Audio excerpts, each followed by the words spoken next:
Hello दोस्तों, आप सभी लोग कैसे हो। आज हम आपके लिए लेकर आए हैं CBSE class 12th NCERT solution आरोह का अध्याय 6, जिसके लेखक है शमशेर बहादुर सिंह। इसका पहला क्वेश्चन है, कविता के किन उपमानों को देखकर यह कहा जा सकता है कि उषा कविता गाँव की सुबह का गतिशील शब्दचित्र है। तो इसका आंसर है, कवि ने प्रकृति की गति को शब्दों में बांधने का अद्भुत प्रयास किया है। निम्नलिखित उपमानों में ग्रामीण जनजीवन की गतिशील झांकी स्पष्ट दिखाई देती है। वह सील है, राख से लिपा हुआ चौका है, और है स्लेट की कालीमा पर चाक से रंग मलते अदृश्य बच्चों के नन्हे हाथ। यह एक ऐसे दिन की शुरुआत है जहाँ रंग है, गति है और भविष्य की उजास है।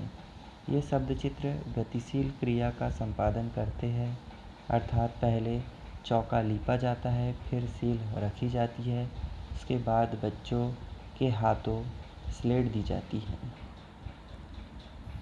नेक्स्ट प्रश्न है, भोर का नभ, राख से लिपा हुआ चौका। नई कविता में कोष्ठक, विराम चिन्हों और पंक्तियों के बीच का स्थान भी कविता को अर्थ देता है। उपयुक्त पंक्तियों में कोष्ठक से कविता में क्या विशेष अर्थ पैदा हुआ है, समझाइए। तो इसका आंसर है, नई कविता में कोष्ठक, विराम चिन्हों और पंक्तियों के बीच का स्थान भी कविता को नया अर्थ देता है। यह अतिरिक्त जानकारी पंक्ति का महत्व आदि की जानकारी प्रदान करता है। राख से लिपा हुआ चौके में गीलापन स्वयं ही आ गया है, परंतु अतिरिक्त जानकारी अभी गीला पड़ा है से वह अधिक स्पष्ट हो जाता है कि अभी चौका पूरी तरह से सूखा नहीं है, अर्थात आकाश रूपी चौके की नमी और ताजगी की सूचना देता है। क्वेश्चन नंबर 3 है, अपने परिवेश के उपमानों का प्रयोग करते हुए सूर्योदय और सूर्यास्त का शब्दचित्र खींचिए। मतलब यहाँ पे हमको ड्राइंग भी बनाने को कहा है।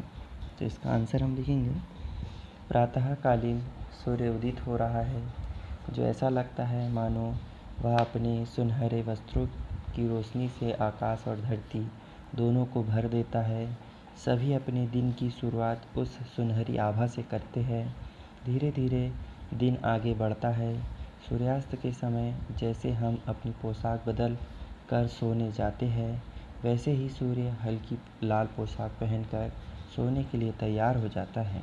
उसे देखकर सभी अपने दैनिक कार्य समाप्त कर सोने की तैयारी करने लगते हैं।